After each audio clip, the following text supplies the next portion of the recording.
இந்த வீடியோக்குள்ள போறதுக்கு முன்னாடி நம்ம சேனலை சப்ஸ்கிரைப் பண்ணாதவங்க சப்ஸ்கிரைப் பண்ணிடுங்க. பக்கத்துல இருக்க பெல் பட்டனையும் கிளிக் பண்ணிக்கோங்க. வாங்க வீடியோக்குள்ள போகலாம். சன் டிவியோட சூப்பர் ஹிட் சீரியல்கள்ல ஒன்னு எதிர்நீச்சல். இந்த சீரியல் சமீபத்துல தான் முடிவுக்கு வந்திருந்தது.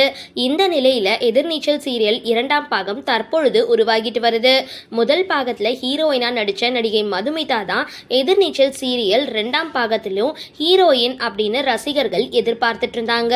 ஆனா எதிர்நீச்சல் சீரியல் 2ஆம் பாகத்துல மதுமிதா நடிக்கல அப்படின்னு அவங்களே தெரிவிச்சிருக்காங்க.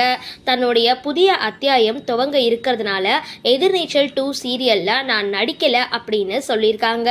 எதிர்நீச்சல் 2 சீரியல்ல மதுமிதா நடிக்கல அப்படின்னு தெரிஞ்சதும் ரசிகர்கள் தங்களோட வருத்தங்களை தெரிவிச்சிட்டு வராங்க.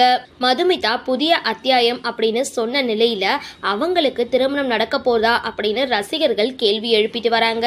ஆனா திருமணம் குறித்த நடிகை மதுமிதா எந்த ஒரு தகவலையும் வெளியிடல அப்படின்றதும் குறிப்பிடத்தக்கது. சரி, இந்த வீடியோ பத்தின உங்களோட கருத்துக்களை கீழே கமெண்ட் பாக்ஸ்ல போஸ்ட் பண்ணுங்க. வீடியோ பிடிச்சிருந்தா லைக் பண்ணுங்க, ஷேர் பண்ணுங்க, மறக்காம டிபி காபி சேனலை சப்ஸ்கிரைப் பண்ணுங்க.